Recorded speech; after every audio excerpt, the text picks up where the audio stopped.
क्या आपने कभी अपने दोस्तों या आस पड़ोस के लोगों को एनसीसी के बारे में बात करते हुए सुना है और आप भी जानना चाहते हैं कि एनसीसी क्या है?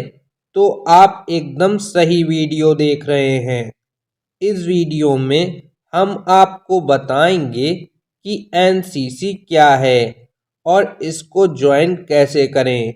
लेकिन उससे पहले अगर आपने अपने चैनल वर्चुअल लर्निंग को सब्सक्राइब नहीं किया है तो कर लीजिए। एनसीसी क्या है?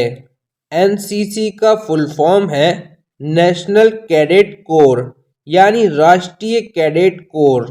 राष्ट्रीय कैडेट कोर को आर्म फोर्स का यूथ विंग कहा जाता है।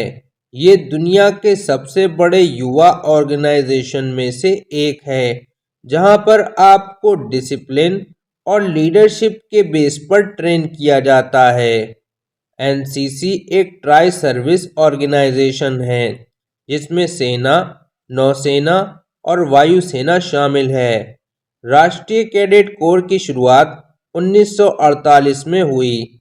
इसका मुख्यालय नई दिल्ली में है। एनसीसी पूरे भारत में high school, inter, colleges and universities से कैडेटों की भर्ती करता है, ताकि देश के युवाओं को अनुशासित और देशभक्त नागरिकों में परिवर्तित कर सके। एनसीसी ज्वाइन कैसे करें? अगर आप अभी स्कूल में हैं तो आपको अपने स्कूल के प्रिंसिपल से बात करनी चाहिए कि आप एनसीसी ज्वाइन करने में इच्छुक हैं। जिसके बाद आपके स्कूल के प्रिंसिपल आपको गाइड कर देंगे और आपको एनसीसी ज्वाइन करने का फॉर्म मिल जाएगा, जिसको आपको सही से भरना होगा। वहीं अगर आप एक कॉलेज के छात्र हैं और एनसीसी ज्वाइन करने में इच्छुक हैं तो आपको कॉलेज के किसी एनसीसी ऑफिसर से बात करनी चाहिए।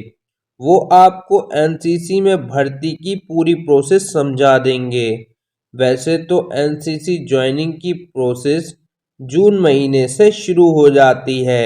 नंबर 2, आप किसी स्टडी इंस्टीट्यूट में छात्र होने चाहिए। नंबर 3, आपकी उम्र कम से कम 12 साल और अधिकतम उम्र 26 साल होनी चाहिए। नंबर 4, एनसीसी में जाने के लिए छात्र का पूरी तरह से फिजिकली फिट होना जरूरी है। NCC divisions.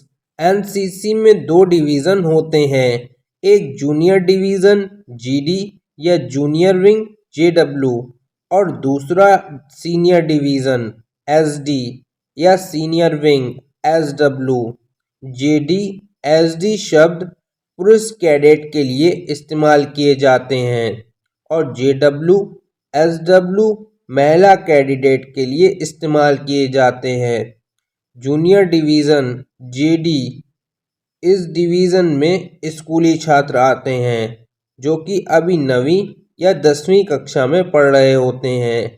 इस डिवीज़न में आने के लिए आपकी आयु 12 से 18 साल के बीच होनी चाहिए। जूनियर डिवीज़न की वर्क की ड्यूरेशन 2 साल है। सीनियर डिवीज़न एसडी, इस डिवीज़न में 11वीं, 12वीं क्लास और कॉलेज में पढ़ने वाले छात्र आते हैं।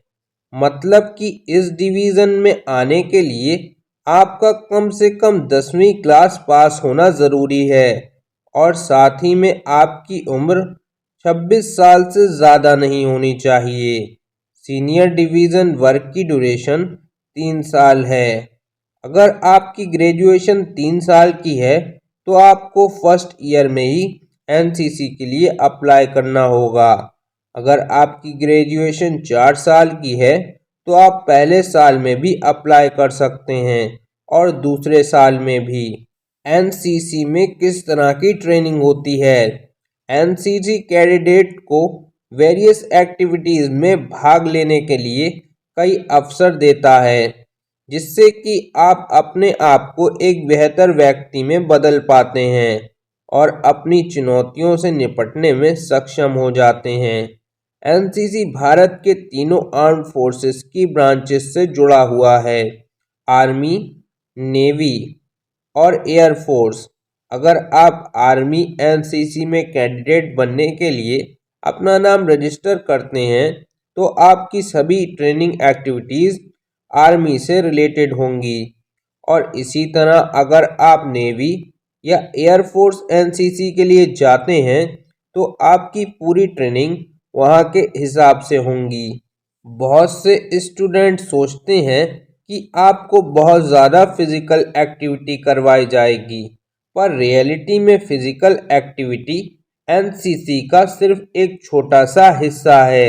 एनसीसी कैडेट होने के नाते आप सिंगिंग, डांसिंग, इंस्ट्रूमेंट प्लेइंग और मंच पर एक्टिंग जैसी एक्टिविटीज़ को करते हैं। एनसीसी में करवाई जाने वाली एक्टिविटीज़ कैडेट के अंदर कभी हार न मानने का जज्बा पैदा करती हैं और आपके अंदर बहुत अधिक आत्मविश्वास जगाती हैं। एनसीसी सर्टिफिकेट के फायदे। अगर आपको तीनों सेनाओं में से किसी में भी अफसर या सोल्जर बनना है तो एनसीसी का सर्टिफिकेट आपके बहुत काम आने वाला है, क्योंकि आप बिना किसी परीक्षा या एंट्रेंस एग्ज़ाम को दिए बिना भी भारत की तीनों सेनाओं में शामिल हो सकते हैं। एनसीसी कैडेट के लिए आर्म्ड फोर्सेस में अलग से सीट रिजर्व होती है। आपको डायरेक्ट एंट्री मिल जाती है। आपको सिर्फ इंटरव्यू और मेडिकल निकालना होता है। आपको आगे की पढ़ाई करने के लिए बहुत से स्कॉलरशिप भी मिलते हैं। बहुत से कॉलेज और यूनिवर्सिटी एनसीसी सर्टिफाइड कैंडिडेट्स को प्रेफरेंस और छूट देते हैं एडमिशन के समय। भारत और राज्य सरकार में सरकारी नौकरी पाने में आपको बहुत हेल्प मिलती है। तो दोस्तों, आपको ये वीडियो कैसी लगी हमें कमेंट करके ज़रूर बताएं। हम मिलेंगे आपसे अगली वीडियो में।